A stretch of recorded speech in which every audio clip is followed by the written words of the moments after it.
Los martes a las 8:30 en El Balance nos vestimos de gala para recibir los debates Transforma España. De la mano de Eduardo Serra y moderado por Federico Quevedo, todas las semanas dedicaremos un espacio a reflexionar y debatir sobre aquellos asuntos que contribuyan a transformar el futuro y hacer del nuestro un país mejor. Eduardo Serra, buenas noches. Buenas noches, Federico.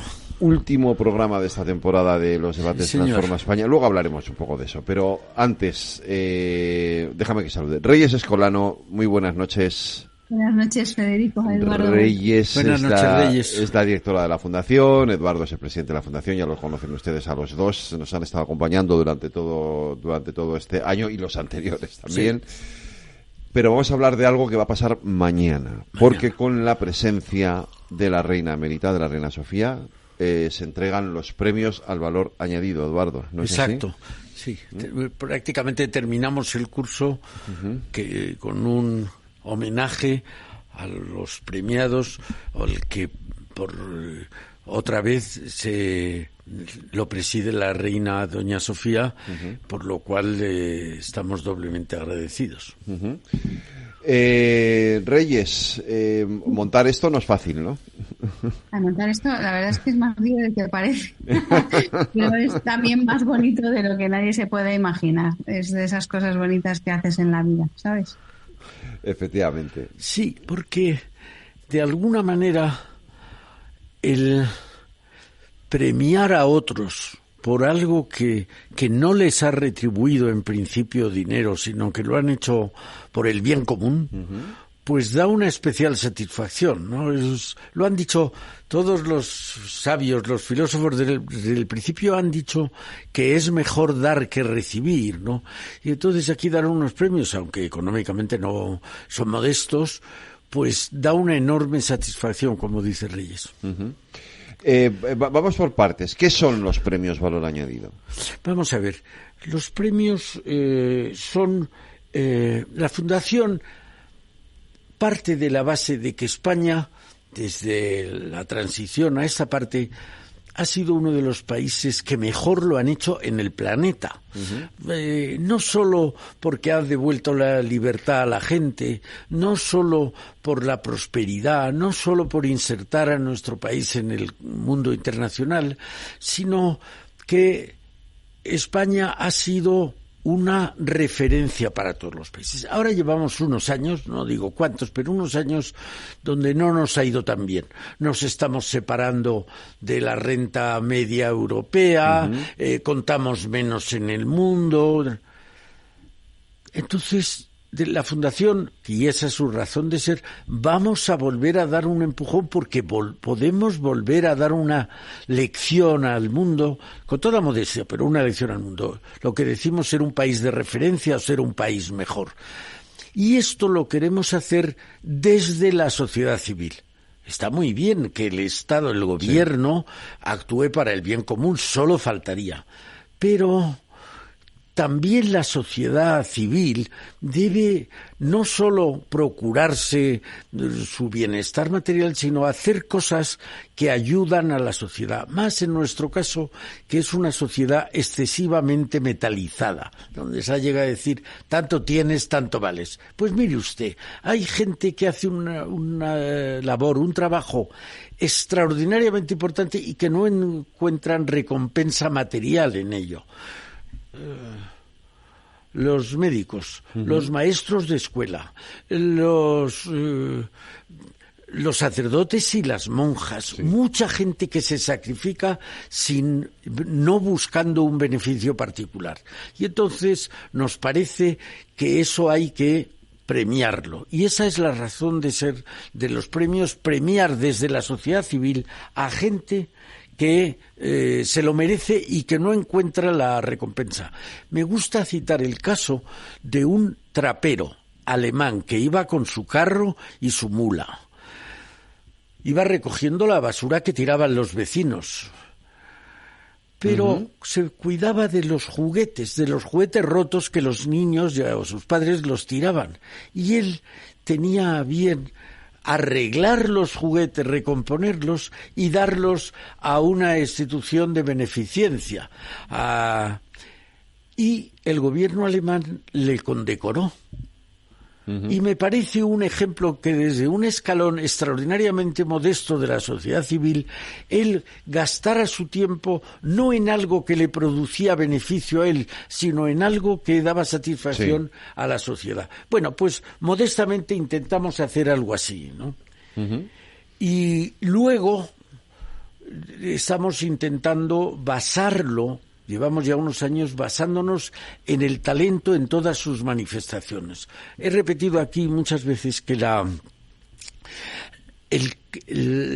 clave del valor de un país, de una nación, en otros tiempos ha sido la extensión territorial, los números de los millones de habitantes, las materias primas, el oro durante mucho tiempo, últimamente el petróleo y el gas. Pero yo creo que ahora que estamos envueltos en una revolución tecnológica, lo que más vale para un país es el talento.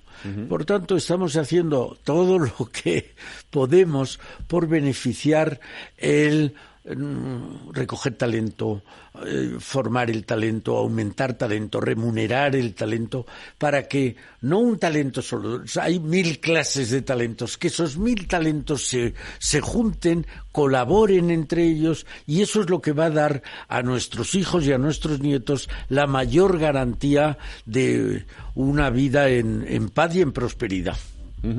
Reyes,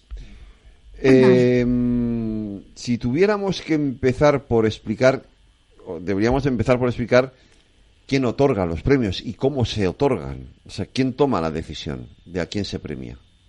Bueno, pues nosotros conformamos un jurado, pero un jurado que ni siquiera lo conforma la Fundación Transforma España. Nosotros nombramos un presidente del jurado, es lo único que hacemos, para que sea absolutamente independiente, y nosotros no intervenimos en nada. Entonces, el jurado este año ha sido Luis de Carlos, el que ha sido presidente de Uría Menéndez hasta finales del año pasado, y él elige los miembros de su jurado, ¿no? Algunas veces nos pide alguna recomendación, duda entre uno u otro y nos pregunta, pero el jurado lo elige él. Entonces, nada, consolida ese jurado, que este año ha sido formado por 11 personas, e intentamos que en cada categoría haya por lo menos alguna persona que entienda más de esa categoría, ¿no? Porque hay 6 categorías diferentes. Y nada, y ya está. Eso es, él lo consolida, él lo forma. Nosotros abrimos la convocatoria de candidaturas, gente que se puede presentar al premio. No se pueden presentar ellos mismos, les tiene que presentar a alguien. Y es bastante sencillo. Yo creo que fulanito de tal, mi amigo incluso, es perfectamente capaz y se merece este premio más que nadie, pues lo voy a presentar con 2 cartas de apoyo. Pues 2 cartas de apoyo, que si son de de personas relevantes, mejor, pero si son de personas absolutamente desconocidas, también hagan a muchos de los candidatos presentados que eran avalados por cartas de apoyo de personas que no conocíamos de nada. Y nada, y entonces el jurado se reúne un mes y pico después, cuando ya hemos cerrado el plazo de recepción de candidaturas, les damos un tiempo para que se lo lean todo, y se hace una reunión del jurado, que nosotros tampoco estamos. Se reúnen y nosotros luego les invitamos a una cena, porque hacen bastante esfuerzo, la verdad, se leen bastantes papeles. Pues hacemos una cenita para compensar un poco, para quedar bien con ellos, ¿no? Agradecimiento total, porque la verdad que se esfuerzan y lo hacen fenomenal. Y entonces, una vez que ellos han decidido, pues nosotros publicamos los datos de los ganadores, nunca publicamos los datos de los que se han presentado. Y nada, y claro, se quedan muy contentos los que ganan, y menos contentos, más tristes los que no ganan, pero muchos, la verdad, es una maravilla, porque muchas veces te preguntan ¿y quién ha ganado? Como eso sí que lo podemos decir porque luego es público, pues fulanito y tal, dice, la verdad es que es mucho mejor que yo. Y cuando dicen eso, te entra un alivio, porque dices, bueno, pues qué bien, piensa que es mejor que él y que se lo merece más, ¿no? Entonces está muy bien, y es una satisfacción y una delicia, y los que ganan se quedan encantados.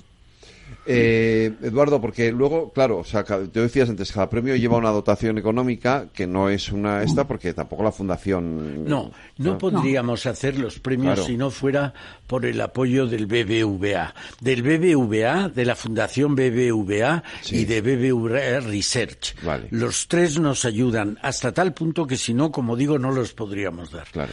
Me ha faltado decirte que estos premios se dan al talento, una especialidad del talento que es el talento senior. Vale, esto es la parte importante, efectivamente. Claro, ¿y por qué al talento senior? Yo me acuerdo cuando en los años 80 tenía que ir a explicar la transición española a Estados Unidos. Les decía que España, aparte de todas las ventajas y cómo habíamos crecido y no sé qué, les decía, tenemos la edad media más joven de Europa. Éramos un país muy joven. Ahora nuestra edad media ha aumentado extraordinariamente y se acerca a los 50 años. ¿Eso qué quiere decir? Que cada vez va a haber más personas mayores o senior y va a haber también menos personas jóvenes. Entonces, el sistema de pensiones que se popularizó en Europa en el siglo XIX era un sistema de pensiones cuando la edad media, la vida media, la esperanza de vida media eran alrededor de 65 años y se ponía aproximadamente a los 65 o en los 60. En el caso español, en 1920, una persona que nacía en 1920, de cada 100 llegaban a cumplir 65, 10. De los que han nacido en 2020, de cada 100 llegarán a cumplir 65, 90. Es decir, justo lo contrario. Pero además, aquellos que en el siglo pasado llegaban a 65, sobrepasaban los 65 durante 7 años de media. Es decir, había que pagarles pensión durante 7 años. Ahora hay que pagarles pensión durante 20. Si donde antes había que pagar 7 años, ahora hay que pagar 90, 20 años, quiere decir que el crecimiento de las pensiones va a ser extraordinariamente importante y muy difícil de asumir por las finanzas públicas.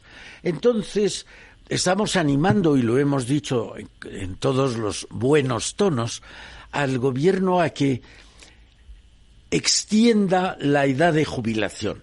Nos han llegado a decir, si está en 85 años la vida media, pues que se haga 15 años antes. Y como la esperanza de vida va creciendo, la edad de jubilación podría ser móvil. No me estoy refiriendo a los trabajos especialmente duros, la minería y tantos otros, pero sí a gente que ha hecho una vida físicamente más tranquila, de despacho y tal. ¿Por qué no pueden seguir aportando más a esa hucha de pensiones para luego que todo el mundo pueda disfrutarla? Entonces, premiamos mañana a gente de mucho talento que además ha seguido trabajando después de la edad de jubilación. Sí. En algún caso, mañana lo diremos, tenemos una persona que tiene 94 años y que sigue trabajando. Sigue al pie del cañón. Al pie del cañón. Y además haciendo una especie de fisioterapia, es decir, nada fácil. Entonces, queremos poner de manifiesto y hacer referencia a esta gente que puede servir de modelo para los jóvenes de hoy. Reyes, yo cuando tenga 94 quiero seguir haciendo el balance y contando con Transforma España. Yo también, Yo también. Yo tengo claro que lo de jubilarme me parece que va para largo. Pero bueno. Ayer salía una noticia en El Mundo que era estremecedora, que era que en 15 años el 33% de los hogares españoles serían unipersonales. Sí, eso era una noticia terrible. A mí, sí. de verdad, me ponía los pelos de punta y dices, o sea, en este país tenemos que fomentar la natalidad como sea. Desde luego, inmigración tiene que haber y vamos a buscarla que sea lo más cualificada posible y demás, pero y nos hace falta todo tipo de inmigración porque es que si no, pero es que ese dato es muy estremecedor, o sea, no podemos consentir que haya una de cada 3 casas viva una sola persona. Sí, no tenemos vecinos, no tenemos el problema de la soledad. El Reino Unido hace un par de años ha creado el Ministerio de la Soledad. Sí. Porque claro, la que dice problema. Reyes es un no un drama, es una tragedia personal. Gente que ha trabajado por el bien de la comunidad y que se encuentra en el fin de sus días completamente sola. Uh-huh. Y eso es un problema enorme, de hecho. Enorme. Y al que caminamos. De hecho, esos son datos del Instituto Nacional de Estadística. Tú decías lo de la inmigración. Uno de los datos que daba también el Instituto Nacional es que el INE es que si seguíamos por el mismo camino llegaríamos a 2039 con un porcentaje también muy parecido de población inmigrante ya española, pero de población que han venido de fuera, o sea, en torno a los 6-7 millones de inmigrantes, porque es la única forma de conseguir, por otro lado, que haya una aportación a las arcas públicas para poder soportar. Aquí hemos pasado de una media de 5, 4, 3 hijos por mujer a 1,2. Tenemos uno de los índices más bajos del mundo. Bueno, eso quiere decir que no se cumple ni la tasa de reposición. Es decir, que cada vez el porcentaje de personas mayores será más grande. Y por eso es la necesidad imperiosa de la inmigración. Es que, Federico, lo que no puede ser es que una cosa tan maravillosa como que España sea uno de los países más longevos del mundo se convierta en una cosa negativa. O sea, eso es una cosa positiva que acontece en España y qué suerte tenemos, que tenemos una calidad de vida bastante buena hasta una edad. Luego es verdad que cuando nos hacemos muy mayores, pues a lo mejor... Pero eso que tiene que ser positivo se convierta en algo negativo. No podemos permitirlo. O sea, entonces nosotros ahí intentamos impulsar eso, pues la flexibilidad, que se pongan políticas flexibles, que se puedan compaginar, que la gente... Por ejemplo, en los países anglosajones, en general, la gente llega a un nivel de trabajo, a una categoría profesional muy alta en un momento determinado y luego decide bajar ese ritmo y optar a puestos que no tienen nada que ver con lo que habían sido en su momento, pero que los que disfrutan una barbaridad, mucho menos estrés, mucho menos angustia, unos horarios mucho mejores. Y no tienen ningún complejo ni ningún problema en reducir ni su sueldo ni su categoría para trabajar en algo que les apetece más en ese momento, porque ya son más mayores, quieren dedicar más tiempo a su familia, a sus nietos, a lo que porque no han podido dedicar a sus hijos, etcétera. Entonces, eso que en países anglosajones sucede, que bueno, el ejemplo de Estados Unidos es que pasan de director general casi a barrendero, pero que me parecen tan perfectos ambos trabajos, uno y otro, pero que en España no somos capaces de bajar en ese nivel de posiciones, ¿no? No, había una película americana fantástica que se llamaba El Becario, que se llama El Becario, de De Niro, que él pasaba de ser el primer ejecutivo de una empresa a ser un becario con 70 años sirviendo a la CEO de la nueva empresa, que era una empresa de Internet y además era una chica joven.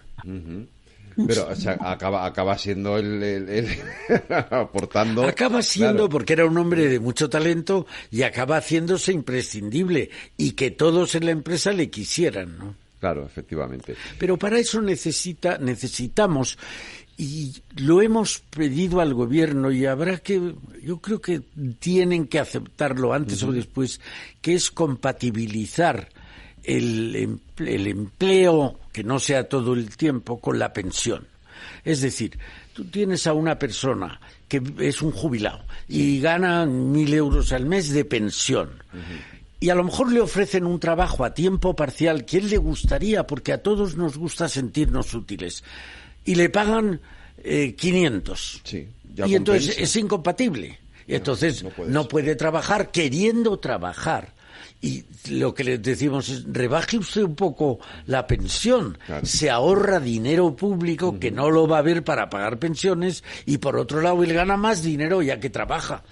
Bueno, pues nos chocamos como siempre con rigideces, ¿no? Yo creo que hay fórmulas muy imaginativas, precisamente como esa, para solucionar el eterno problema que tenemos en las pensiones en España, y sobre todo para mantener, que es la cuestión de lo que vamos a hablar, lo que vais a hablar mañana, para que todo ese talento no se pierda, ¿no? Que no se quede encerrado en su casa. Claro. Y el BBVA Research, Rafael Domènech, ha hecho unos estudios que a mí me parecía que teniendo el paro juvenil que tenemos, darle trabajo a un senior, a un jubilado, podía perjudicar, pero él tiene ha realizado unos escritos muy valiosos que demuestra que no solo el darle trabajo a un jubilado es quitárselo a un joven, no es verdad, sino que ayuda a que se contraten más jóvenes si tienes a un jubilado. Uh-huh. Es verdad que nosotros empezamos este proyecto, yo creo que en el 2017, ¿no, Eduardo? Cuando empezamos a hablar del talento senior, empezamos a hacer unas mesas redondas, por primero pues una sobre demografía y geriatría, un poco la calidad de vida de las personas que eran senior, después otra más filosófica, que fue muy bonita, con Javier Goma y con Perinis, que fueron estupendas, después una más desde el punto de vista de la empresa, otra tercera mesa redonda y una cuarta desde el punto de vista de la administración pública. Cuando hablábamos en aquel momento del talento senior, casi nadie hablaba del talento senior y ahora realmente se ha incorporado muchísimo en el vocabulario de las empresas, en la necesidad de seguir valorando ese talento, de seguir incorporándolo al mundo de a la empresa, de no hacer tantas prejubilaciones. Veo que hay empresas que ayer me llamaba una amiga dice que con 52 años que su empresa estaba haciendo un ERE de Reyes, encontró un trabajo, pero es que es el trabajo de mi vida. Digo, bueno, es que te lo merece. Bueno, primero es estupenda, claro, y se lo merece, pero que estaba aterrada y ha encontrado un trabajo, ¿no? Entonces, todo esto, dices, bueno, pues algo se está moviendo, algo está funcionando, pero es verdad que se va a jubilar la generación del baby boom, que entre la que me incluyo, que somos muchísimos y muy numerosa, y lo que decía antes Eduardo, que lo de que no nazcan niños, que nuestra tasa de fertilidad sea del 1,2 y la tasa, la de reemplazo es del 2,1, nos hace que tengamos un sistema absolutamente deficitario y que ese patrón demográfico genera unas demandas sociales que son nuevas y condiciona, la verdad, la sostenibilidad de nuestras cuentas públicas. Entonces, prolongar la vida activa de las personas mayores de 55 años, desde luego, está demostrado, además, que tiene impacto positivo sobre el crecimiento económico, punto 1, sobre el poder adquisitivo de las personas, con lo cual aumenta, eso también aumenta el crecimiento. Y luego la recaudación tributaria y, por supuesto, la sostenibilidad del estado de bienestar como consecuencia final. Entonces, es que es muy necesario. No, es verdad el que se vaya abriendo campo esa idea del talento senior y que hay que dar trabajo a los senior que quieran. Es un ejemplo de lo que puede hacer instituciones como nuestra fundación, que no tenemos el boletín oficial del Estado, no tenemos el Congreso ni el Senado, pero podemos hacer sugerencias, tomar iniciativas que luego los poderes públicos, si lo estiman oportuno, pueden recoger. Y yo creo que ese es de verdad el trabajo de lo que llaman el tercer sector. Dar ideas, dar iniciativas. Tiene mucha más imaginación la sociedad civil que los poderes públicos. Bueno, pues vamos a animarles y a trasladárselo, ¿no? Pues, Reyes, vamos a hacer una pequeña pausa. Les pedimos a nuestros oyentes que no se vayan porque tenemos que seguir hablando de esos premios. Nos queda todavía mucho que contar sobre ellos y lo vamos a hacer a la vuelta de la publicidad, así que no se vayan, que continuamos. Muy bien. Gracias.